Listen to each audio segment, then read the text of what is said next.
지난 시간에도 말씀드린 것처럼 베드로전서가 네로의 박해라는 핍박을 앞둔 성도들에게 주신 위로와 격려의 말씀이라면, 베드로후서는 초대교회 안에서 자생하던 이단 사상과 또 거짓 선지자들에게 대한 경고의 말씀을 주기 위한 그런 목적으로 쓰여진 것입니다. 여러분, 이 교회 역사를 보면 교회가 겪었던 외적인 핍박보다 오히려 교회 안에 자생하며 성도들을 미혹했던 이 거짓 선지자들이 오히려 더 교회에 많은 피해와 상처를 주었던 것을 우리가 알게 됩니다. 해봅시다. 핍박보다 미혹이 더 위험한 것이다. 그리고 외적으로 핍박이 오면 우리의 믿음들이 순수해지고 또 정결해지고 또 거룩해지고 그런 효과가 나타납니다. 할렐루야. 오히려 우리 한국 교회보다도 또 부유한 곳에서 믿음 생활하는 그런 성도들보다도 뭐 중국이라든지 베트남, 또 북한 이런 곳에서 믿음 생활하는 분들의 신앙이 훨씬 더 순수해요. 할렐루야. 사실 영적으로 우리가 줄 게 없어요. 북한 교회 얘기하지만 우리가 오히려 영적으로는 저들에게 도움을 받아야 합니다. 알겠습니까? 여하튼 외부에서 오는 핍박은 우리의 믿음을 오히려 더 굳게 하지만, 교회 안에서 하나님의 말씀을 왜곡하여 미혹하는 이 거짓 선지자들은 이 성도들의 믿음 자체를 변질시켜서 우리를 멸망으로 이끌어가기 때문에 더 심각한 결과가 주어지게 되는 거예요. 여러분, 적그리스도의 세력들이 지금 교회 안에서 벌이고 있는 일도 트랜스포메이션입니다. 우리의 믿음을 변질시키는 것이 목적이에요. 열심히 모여라, 예배도 드려라, 전도도 해라, 그러면서 메시지 자체를 변질시키는 거예요. 이해가 됩니까? 기독교를 뉴에이지 종교로 변질시키는 겁니다. 진리 안에 바로 서야 될 우리의 믿음을 영적인 체험을 추구하는, 미혹의 영이 역사하는 그러한 종교로 변질시켜서 하나되게 만드는 것이 저들의 전략이에요. 내부 안에서 활동하는 이 거짓 선지자들이 훨씬 더 위험한 겁니다. 알겠습니까? 해봅시다. 핍박보다 미혹이 훨씬 위험한 것이다. 알겠습니까? 예. 종말의 때 일어날 여러 가지 사건들을 설명하시니 감람산 강화, 대표적으로 마태복음 24장, 25장, 누가복음 21장, 마가복음 13장. 이 감람산 강화. 감람산에서 이제 예수님 십자가 지기 전에 마지막 종말의 때에 대한 말씀을 주셨는데, 할렐루야. 바로 거기서 부활 승천하시고, 믿습니까? 다시 그곳에 오십니다. 제가 요즘 뭐 성지가 좋다는 그런 프로그램들 유튜브를 보고 있는데, 이 감람산에 딱 서면 예루살렘이 딱 보여요. 바로 앞에 있는 산입니다. 아무튼 그 예루살렘의 운명이라든지 종말에 대한 사건에 대해서 설명하시면서, 특별히 그때에 많은 사람이 시험에 빠져 서로 잡아주고 서로 미워하겠으며 거짓 선지자가 많이 일어나 많은 사람을 미혹해 할 것이다. 종말의 때. 바로 지금이 그런 때입니다. 해봅시다. 많은 거짓 선지자가 일어나 사람들을 미혹하리라. 예, 우리가 아무튼 이 미혹에 넘어가지 않으려면 우리 믿음을 굳건히 해야 합니다. 역시 종말의 때를 설명하는 사도 바울의 데살로니가 후서 2장에서도 악한 자의 임함은 사단의 역사를 따라 모든 능력과 표적과 거짓 기적과 불의의 모든 속임으로 멸망하는 자들에게 임하리니, 이는 저희가 진리의 사랑을 받지 아니하여 구원함을 얻지 못함이라. 이러므로 하나님이 유혹을 저희 가운데 역사하게 하사 거짓 것을 믿게 하심은 진리를 믿지 않고 불의를 좋아하는 모든 자로 심판을 받게 하려 하심이라. 그렇죠? 마지막 때에 적그리스도가 일어날 것이고 거짓 선지자가 일어나서 많은 이적들을 행하여 사람들을 미혹하게 할 것인데, 누가 미혹돼요? 진리의 사랑을 받지 않는 사람들, 우리의 믿음이 말씀이라는 만 속에 세워지지 않으면 다 넘어간다는 얘기예요. 그래서 제가 그러죠. 우리가 열심히 믿기 전에 바르게 믿어야 돼요. 어찌됐든 하나님께서는 이 마지막 때에 거짓 선지자들로 하여금 세상을 미혹하게 합니다. 특별히 교회 안에서도. 왜? 이것 자체가 하나님의 심판의 과정이에요. 양과 염소. 이해가 됩니까? 참된 믿음을 가진 사람과 그렇지 않은 사람들을 가르는 심판을 행하시는데 심판의 도구로 미혹하는 자들, 거짓 선자들을 사용하신다는 거예요. 이때 여러분 진리의 사랑을 받지 않는 사람들, 믿음의 반석, 말씀이라는 반석 위에 믿음을 세우지 않은 사람들은 다 넘어가게 될 거예요. 요즘 그러고 있잖아요. 요즘 그러고 있잖아요. 분별하시길 바랍니다. 이제는 그런 의미에서 오늘 본문의 말씀을 통해서 이 마지막 때에 성도들을 미혹하는 거짓 선지자, 저들의 몇 가지 특징에 대해서 사도 베드로가 우리에게 말씀해 주셨는데, 초대교회 때와 여러분 마지막이 종말의 때는 여러 가지 면에서 많이 유사합니다. 특별히 미혹하는 자들이 많이 역사했던 때가 초대교회고 또 마지막 때이기도 합니다. 그 특징들을 살펴보면서 우리가 분별하여 우리의 믿음을 좀 바로 세울 수 있는 그런 기회가 될 수 있길 바랍니다. 아무튼 우리 성도들 입장에서도 거짓 선자와 참된 선자를 분별할 수 있어야 돼요. 이해가 되십니까? 네. 첫 번째, 우리 1절 한번 봅시다. 1절 시작. 거짓 선자들이 일어났었나니 이와 같이 너희 중에서도 거짓 선지들이 있으리라. 저희는 명확해야 할 인간을 가만히 끌어들여 자기들을 사실을 부인하고 명확한 멸망을 취하는 자들이라. 예, 거짓 선자의 특징 첫 번째 해봅시다. 멸망케 할 이단을 가만히 끌어들인다. 예, 이단이라는 단어 헬라어로는 하이레시스라고 되어 있는데 여기에서 영어 단어인 헤러시, 이단, 당파, 편당이라는 뜻을 가진 단어가 나왔습니다. 그러니까 정통적인 성경의 가르침에서 벗어난 치우친 가르침이다 라는 뜻을 갖고 있어요. 해봅시다. 성경의 가르침에서 벗어난 치우친 교훈.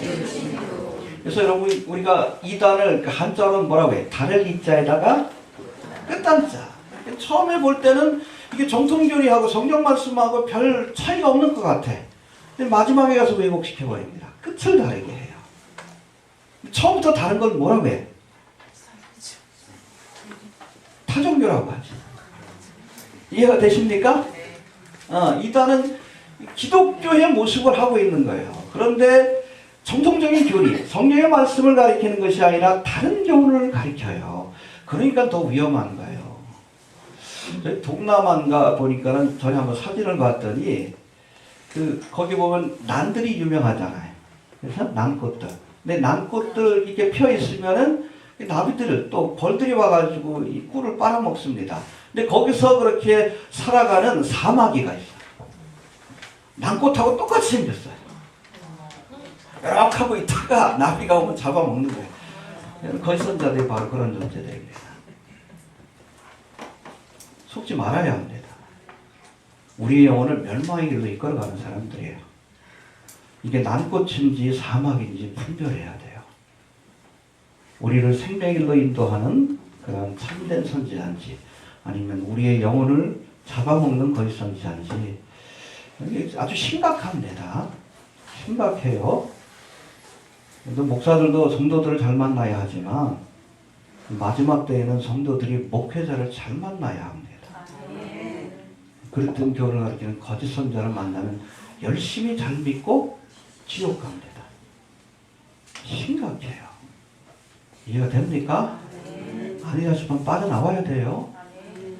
거기 그냥 머뭇거리면 먹이가 됩니다. 이해가 됩니까? 잡아먹으려고 지키고 있는 거예요.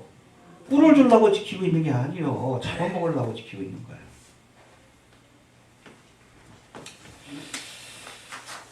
해봅시다. 멸망케 할 이단. 이 초대교회에서는 이 대표적인 이단이라고 하면 제가 전에도 말씀드렸듯이 뭐가 있었어요? 초창기에는 뭐가 있었습니까? 유대인들이 중심이 됐으니까 유대인 가운데 예수를 믿는 것 다 좋다. 그러나 그것만 가지고 안 되고 할례도 받고 율법을 지켜야 하는. 그게 뭐라고 해요? 율법주의라는 이단이 있었고. 그런데 이제 초대교회 중심이 이제 예루살렘에서 안디옥으로 옮겨가면서 이방 교회로 옮겨가면서 그때는 헬라 철학의 영향을 받은 영주주의라는 이단이 그렇게 득세하기 시작했습니다. 그래서 이 헬라 철학, 특별히 영주주의 같은 경우에는 영은 좋은 것이고 육은 나쁜 것이다. 그래서 이원론적인 그런 철학적 사상에 의해서 어떤 신비적인 영성을 추구하는 것이 신앙의 본질인 것처럼 심지어는 예수의 육체로 오심을 부인하는. 왜? 거룩하신 예수님이 어떻게 이 아주 부정한 육체로 올 수 있는가? 그게 영주주의예요, 영주주의. 이게 바로 적그리스도라고 하잖아요. 요한일서에서. 이해가 되시죠? 그 배경이 있는 겁니다. 아무튼 이원론적 철학의 영향을 받은 영주주의라는 이단과 또 율법주의라고 하는 이단이 있었어요. 이들 모두가 복음의 말씀에서 잘 보세요. 한 끝이 벗어난 겁니다. 달을 이자에다 그래서 이단이에요. 알겠습니까? 99% 올바른 교리를 가르친다 할지라도 한 끝이 다를 때 다미선교도 그랬죠? 종말론이 잘못된 게 아니에요. 99% 맞습니다. 근데 거기다 하나를 더했어. 뭘 더해? 10월 28일 날 예수님 오신다. 성경에서는 그날과 그 시는 모른다고 했는데. 그러니까 끝이 다른 거예요. 이단. 정신 차려야 합니다. 정신 차리지 않으면 분별을 못해. 그래서 참 위험한 거예요. 여러분, 교회 안에 있는 많은 성도들이 이단의 가르침에 빠지는 것은 저들이 언뜻 보기에는 하나님의 가르침과 너무나 유사하기 때문에 그래요. 이게 정말 꽃인지 사막인지 구분이 잘 안 갑니다. 유사하긴 하지만 무언가 다른 부분이 있는데 이것을 잘 분별하지 못하기 때문에 많은 사람들이 이단에 빠지는 겁니다. 마지막 때가 되면 많은 거짓 선지자들이 일어나 이단적인 가르침으로 성도들을 미혹할 것이라고 예수님은 우리에게 경고하고 있습니다. 여기 있어야 합니다. 누군가가 주장하는 교훈이 이단인지 아닌지 구분하려면 우리가 어떻게 해야 합니까? 기준이 있어야 돼. 캐논이 있어야 됩니다. 헬라어 카논이라고 하는데 음악적인 용어로도 카논이라는 것이 있죠. 캐논이라고 합니다. 정경이라고도 하고 말씀이라고도 합니다. 근데 원래 이 카논, 정경이라고 얘기해요. 성경에는 외경도 있고 위경도 있는데 그 권위를 인정할 수 있는 66권을 캐논이라고 이렇게 분류를 합니다. 할렐루야. 근데 이 카논이라는 단어 자체가 헬라어로 갈대라는 뜻을 갖고 있어요. 그게 왜냐하면 예수님 당시에는 이 갈대가 자요. 알겠습니까? 이 갈대를 가지고선 측량을 했어요. 한 규빗, 두 규빗. 그러니까 우리가 이것이 이단인지 아닌지 그것을 분별하려면 카논이 있어야 돼요. 자가 있어야 돼요. 그게 뭐요? 성경을 모르면 다 넘어갑니다. 하나님의 말씀에 다 나와 있어요. 오늘 본문에 보면 이단의 특징도 다 나와 있습니다. 그거 보면 다 보여요. 솔직히 저는 보입니다. 제가 뭐 특별한 은사를 받아서가 아니라 성경을 보면 보여요. 일루미나티도 보여요. 해 안에 새로운 것이 없기 때문에 그래요. 거짓 선자들 보입니다. 왜요? 하나님 말씀을 보면 보여요. 해 안에 새 것이 없어요. 반복됩니다. 똑같아요. 2000년 전이나 지금이나 거짓 선자들의 특징은 똑같아요. 반복이 돼요. 기준을 모르니까 우리가 헷갈려하고 자꾸 넘어가는 거예요. 성경을 모르니까 왜 다미한테 넘어갑니까? 왜 신천지에 넘어가요? 엉뚱하게. 기준을 몰라서 그래. 기준을. 카논을 몰라서 그래요. 성경 좀 보셔요. 안 그러면 다 미혹됩니다. 마지막 때는 워낙 또 미혹하는 자들이 교묘해져가지고 정말 잘 몰라요. 한 끝이 다른데 어떻게 구분해? 성경은 왜? 구분할 방법이 없어요. 성경 열심히 봅시다. 네. 열심히 믿기 전에? 그렇죠. 아무리 열심히 믿어도 반석 위에 집을 세우지 않으면, 진리 위에 믿음의 집을 세우지 않으면 심판을 견디지 못해. 모른다 그러면 어떡할 거예요? 내가 주의 뭐 선지한 것도 하고 이것도 하고 저것도 하고 난 모른다. 불법을 행하는 자야. 그럼 어떡할 거예요? 하나님 심판대 앞에서. 지금이야 회개하면 되지. 그때 지옥 가야 되는데. 카논. 하나님의 말씀으로 분별해야 합니다. 알겠습니까? 네. 제가 사실은 블로그를 시작한 지 뭐 한 6년 가까이 되는, 7년 가까이 되네 벌써. 처음 제가 이 블로그 사용을 시작한 이유가 바로 그거예요. 정말 얘기하면서 갑자기 그냥 또 환상예시적으로 빠져. 성경에서 시작해 성경으로 끝나야지. 왜? 엉뚱한 소리를. 전쟁 난다고 그러고 몇 달 며칠 또 쉬고 있다고 그러고. 왜 그래요? 기준이 없어서 그래요. 그래서 제가 제일 먼저 한 것이 요한계시록 강해예요. 여러분 마지막 때의 현상도 말씀으로 우리가 봐야지. 엉뚱한 소리 하잖아. 지금도 뭐 전쟁 난다고 그러고 4월 6일서 어제 누가 올려놨더라고. 아 참 지겹지도 않은데.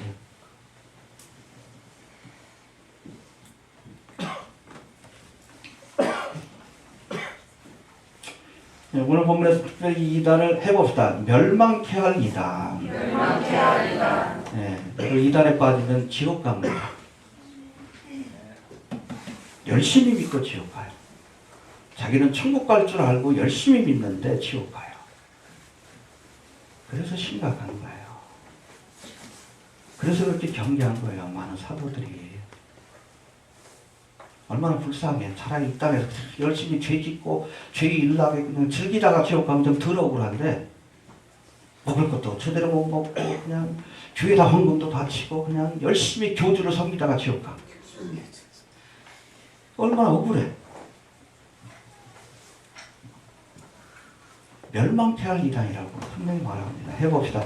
멸망케 할 이단. 멸망케 할 이단. 이단에 빠지면 지옥 갑니다. 신천지에 빠지고 담위에 빠지고 지옥 갑니다. 여러분 100번 강조해도 모자람이 없어요. 이단에 빠지면 안 됩니다. 그러기 위해서도 말씀 안에 바로 서기 위해 한원 열심히 보세요. 네. 저도 요즘 시간 날 때마다 성경 봅니다. 이것밖에 없어요. 옛날에 뭐 책을 좋아해서 이 책 저 책 봤는데 요즘 성경밖에 안 봐. 쓸데없어요 다. 이단에 빠지면 안 됩니다. 네. 또 두 번째 특징 2절에 나와 있는 거 봅시다. 시작.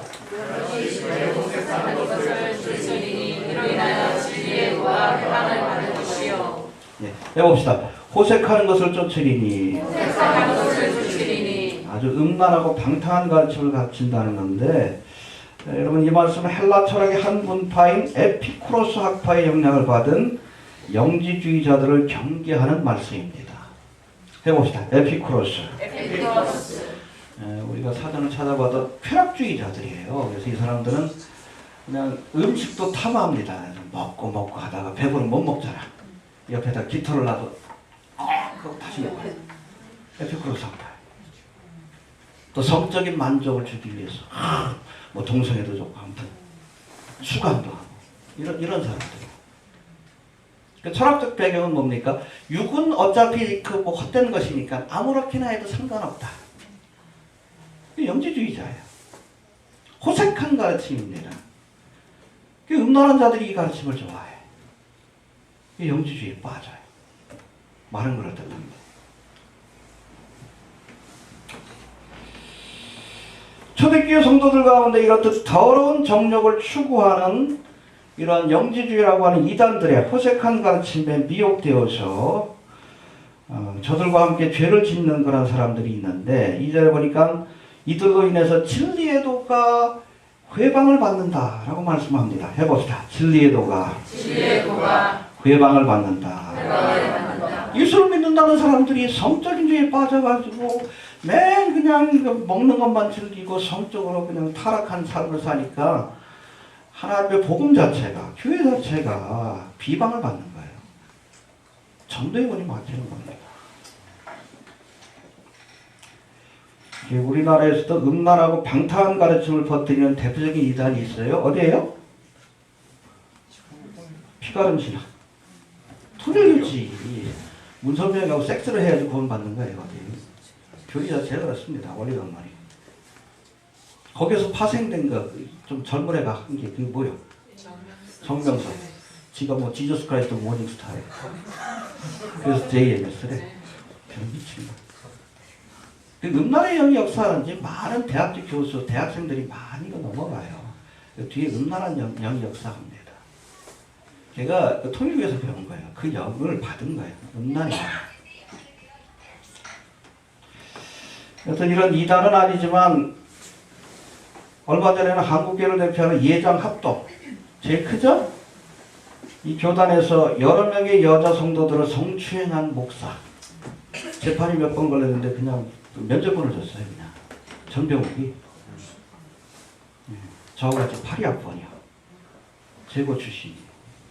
인천 출신이에요. 제가 친한 우리 선교사님 한 분 계시는데 친구라고 그러더라고요. 그 치료를 제대로 못해가지고 얼마나 지금 욕을 먹고 있는지 몰라요. 조만간 JTBC에 나올 것 같아. 제가 보기에는. JTBC에서 계속 건드리잖아요, 교회. 그렇죠? 김상훈 목사. 무슨 검사가 또 이렇게 미투 운동에 참석해가지고. 전대문이 막히는 거예요. 왜 치료를 못합니까? 파직이지, 목사가 여러분. 간음죄 저지르면. 그렇잖아요. 파직이지. 여러분, 죄송한 얘기지만 목사는 우리 교단의 법은 이혼만 해도 면직이에요. 이해가 됩니까? 혹시 부인이 바람을 피워서 이혼을 해도 면직입니다. 기준이 엄해요, 목회자는. 일반 성도들에게 그런 게 아니고. 그래서 제가 그 신학교 다닐 때는 그런 분이 계셨어요. 아주 공부를 열심히 하고 순수하게 유학을 갔는데 죄송한 얘기지만 부인이 바람이 났어.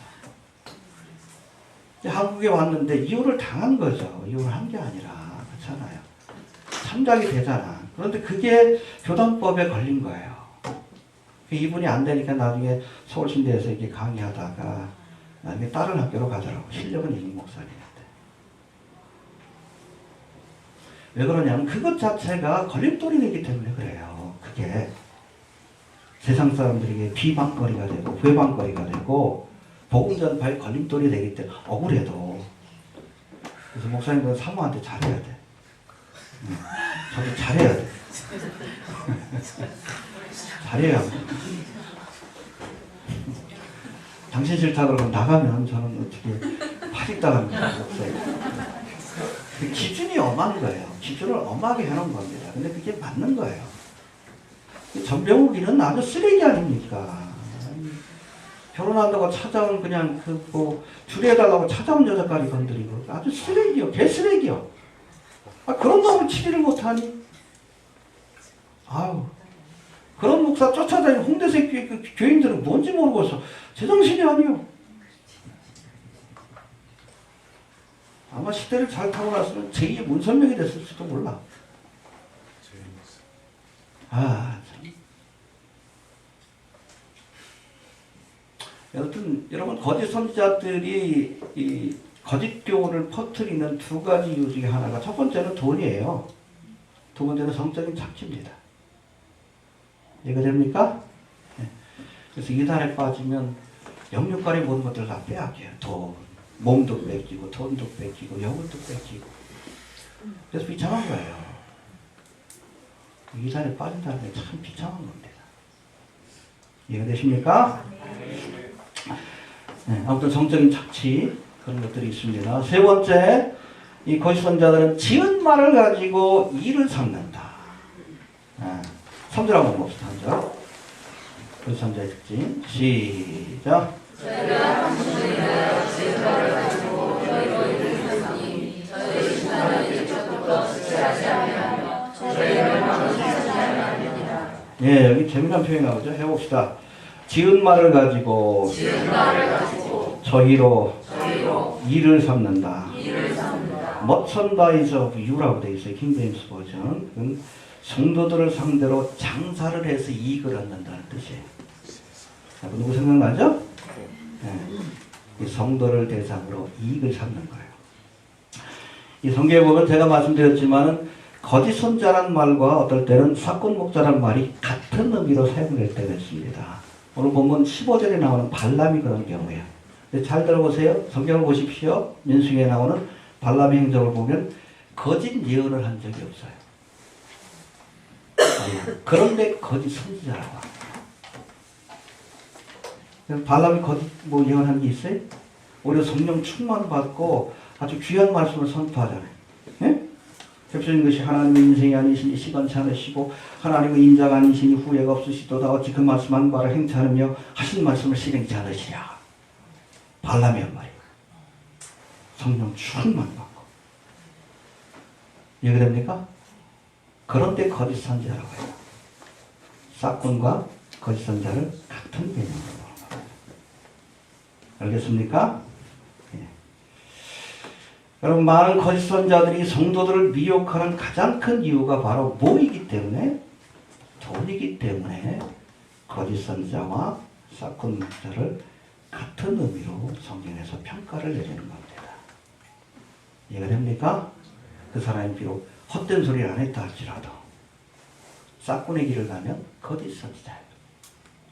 이해가 됩니까? 네. 저희가 탐심을 인하여 지은 말을 가지고 너희로 이를 삼는다. 뭐 천다이저고요. 교인들을 대상으로 해가지고 장사를 하고 뭐 그 물질적인 이익을 취한다. 그런 뜻을 갖고 있습니다. 이렇듯 거짓 교훈으로 성도들을 속여서 결국 성도들의 재산을 갈취하고 강탈한다라고 말합니다. 이 마지막 달 알린다고 하면서 도피처 장사하는 사람 있죠? 네? 거짓 선지자예요. 그가 아무리 100% 맞는 말을 했다 할지라도 거짓 선지자예요. 그렇죠? 또 뭐 환란의 때를 준비한다고 하면서 비트코인에 투자하라. 예. 누구라고 얘기는 안 합니다. 거짓 선지자예요. 멋천다리서고요. 성도들을 이익의 대상으로, 장사의 대상으로. 그렇죠. 그럼 여러분 그거는 그 교회 카페가 아니에요. 그냥 그 투자 카페고 비트코인 카페고 하나님의 성전을 신앙의 공동체를 장사꾼의 소굴로 바꾸는 거예요. 회개하려면 지옥 갑니다. 지옥 가요. 본인이 어떻게 들어갈지 모르지만 철저하게 회개하지 않으면 지옥 갑니다. 제 말 아니에요? 성경에 있는 말씀이. 경건을 이익의 제도로 삼는다. 그렇죠? 경건. 하나님 주신 직분과 또 하나님 주신 은사와 이런 것들을 가지고 자신의 어떤 뭐 물질적인 이익, 정적인 이익을 취하는 수단으로 삼는 자. 그게 바로 싹군이고 거짓 선자입니다. 물리치시길 바랍니다. 떠나야 돼요. 그 정도면 이해가 됩니까? 예. 또 네 번째, 발람의 길을 가는 자들이라고 표현합니다. 이게 거짓 선자의 대표를 발람으로 묘사하고 있어요. 근데 아까도 말씀드렸지만 발람은 거짓 예언한 적 없어요. 그럼에도 발람의 길을 간다라고 표현합니다. 15절 16절 한번 봅시다. 시작.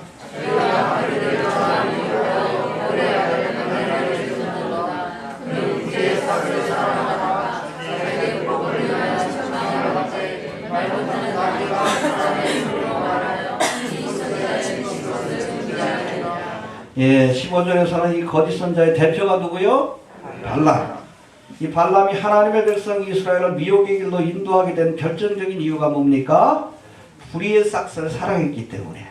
누가 제안하는? 모압 왕 발락이 제시하는 재물에 눈이 어두워가지고 하나님이 허락지 않는 이스라엘 백성들을 저주하기 위해서 길을 가다가 누구에게 책망을 받았어? 나비에게 책망받았지. 그러고 나서 그냥 성령에 붙들려가지고 오히려 이스라엘 백성을 축복했어요. 근데 그걸로 끝난 게 아니에요. 자기 입으로 저주를 못하니까 저주받을 수 있는 방법을 알려줬어요. 누구에게? 모압 왕 발락에게. 야, 내가 못하지만 내가 할 수는 없다. 성령께서 막으시기 때문에. 저주받는 방법을 가르쳐줬어요. 야, 모압 여자들, 이쁜 여자들 데려다가 이스라엘 남자들 미혹해라. 그리고 우상숭배 같이 하게 해라. 그럼 내가 저주하지 않아도 저주받게 될 것이다. 그대로 했어요. 수많은 이스라엘 사람들이 그 일로 인해서 심판을 받습니다. 하나님의 저주를 받고. 바로 그 사건으로 인해서 하나님이 이 발람을 죽이시라. 이스라엘이 칠 때, 그 지역을 칠 때, 이 발람이 살던 지역을 칠 때, 발람을 칼로 쳐 죽여버립니다.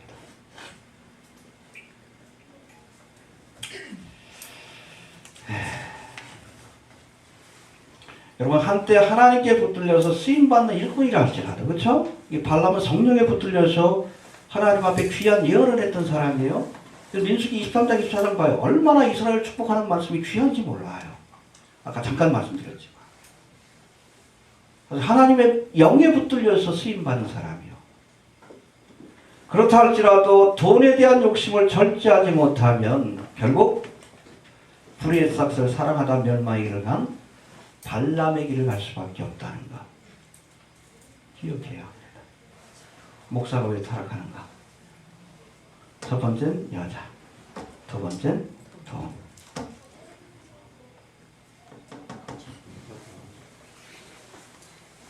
발람의 길을 가면 지옥 가는 거예요. 우리 김상환 씨도 그렇죠? 네. 응?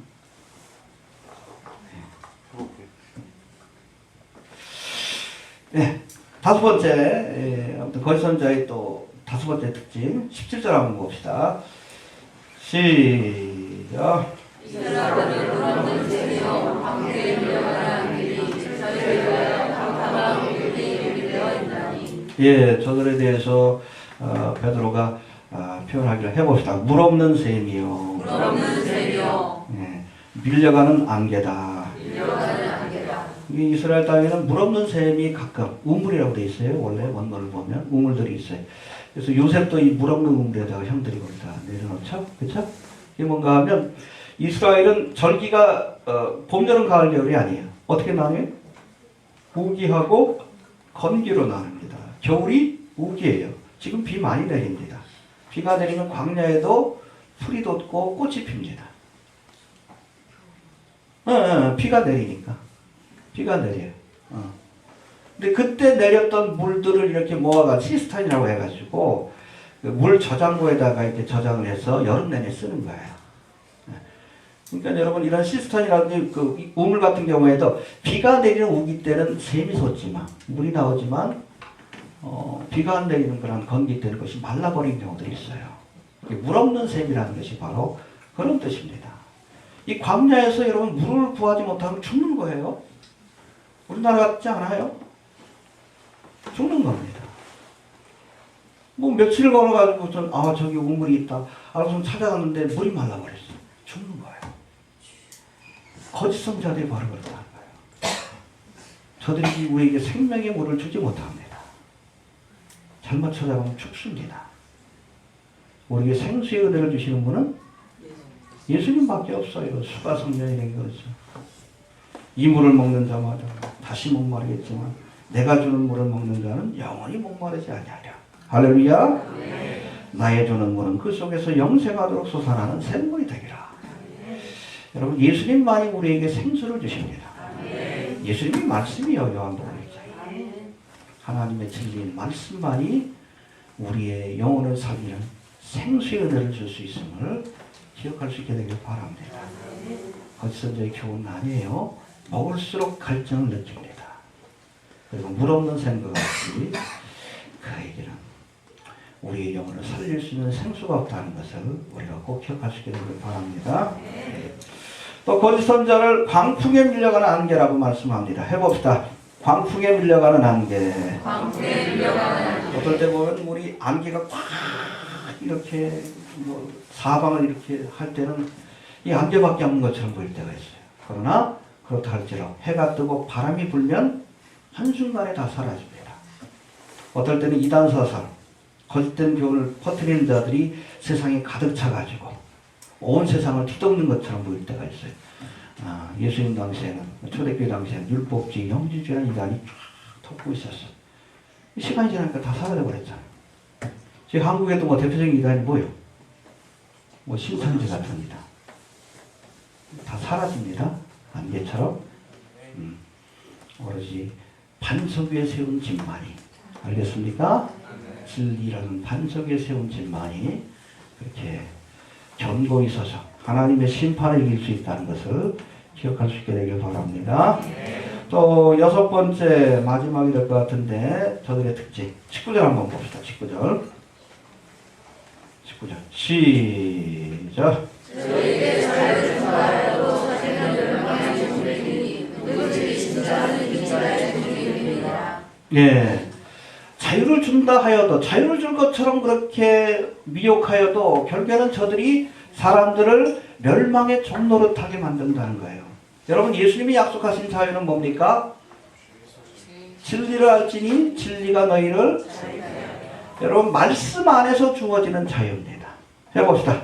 말씀 안에서 주어지는 자유다. 그런데 예수님이 약속하신 이러한 자유를 왜곡하여 거짓 선자들이 예수를 믿기만 하면 어떤 죄를 지어도 상관없는 것처럼 그렇게 가르치는 이단들이 있어요. 어떤 이단? 구원파지. 알겠습니까? 여러분, 교회 안에서 주시는, 예수님이 주시는 자유는 진리 안에서 우리가 하나님의 말씀에 순종할 때의 자유함을 얻어요. 하나님의 저주와 심판으로부터, 세상의 욕망으로부터 자유함을 얻습니다. 이게 진리 안에 주어지는 자유예요. 근데 이단들이 그 약속한 자유는, 이건 자유가 아니에요. 마치 죄를 지을 수 있는 특권이 주어진 것처럼. 구원파 그러잖아요. 구원 받았으니까 어떤 죄를 져도 상관없다. 그렇죠? 베리침을 받아도 상관없다. 그건 여러분 자유가 아니에요. 죄의 종노릇하게 만드는 거지. 오늘 본문이 그 얘기를 하는 겁니다. 알겠습니까? 해봅시다. 진리 안에 주어지는 자유다. 진리 안에 주어지는 자유. 예, 이단들이 아무리 자유를 줄 것처럼 얘기해도 구원파가 그렇다 할지라도 그건 참된 자유가 아니라 방종이에요. 그런 교훈에 빠지면 진정한 자유함을 얻는 것이 아니라 오히려 죄의 종노릇하고 멸망의 종노릇하고 또 이단 교주의 종노릇하게 흔듭니다. 구원파에 빠진 사람도 유병원을 위해서 평생 일하다 가잖아. 그렇죠? 예전에 그 박태선 죽은 지 오래됐는데 그 신앙전 아시죠? 부천에 있는 거. 자자손손 그냥 그 노예로 사는 거예요.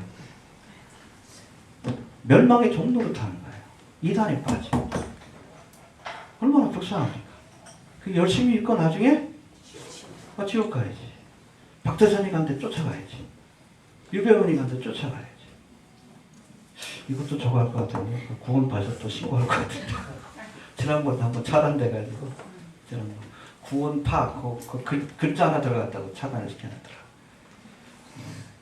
오늘 올 때는 굿땡파로 해야 되겠어요. 그런 줄 아시길 바랍니다. 아무튼 요것만 찾아다니면서 신고하는 친구들이 있어요.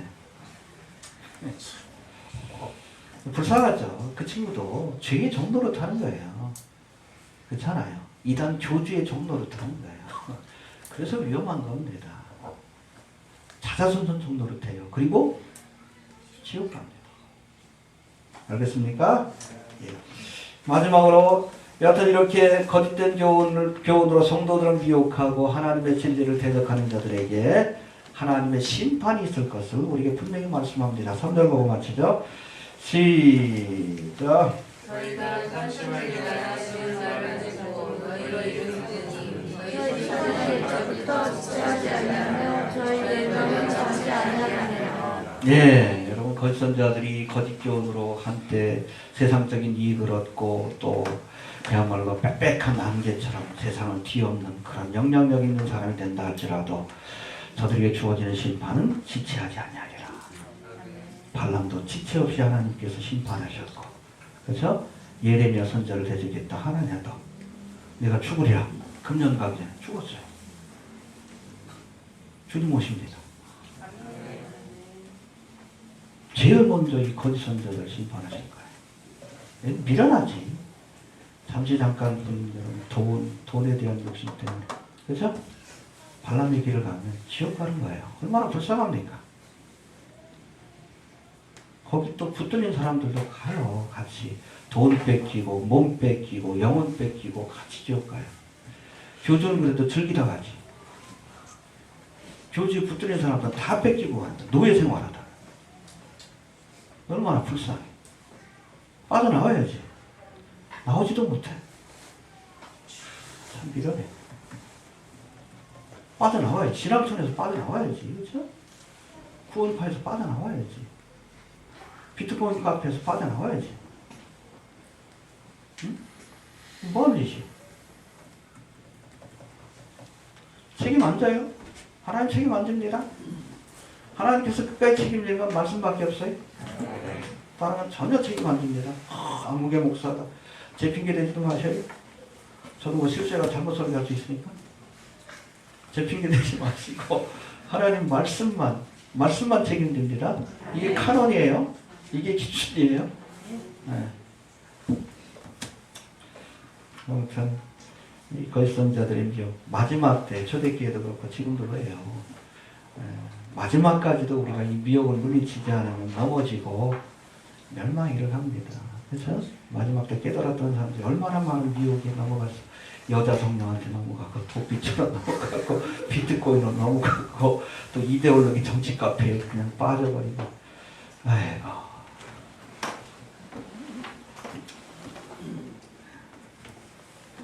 미안합시다.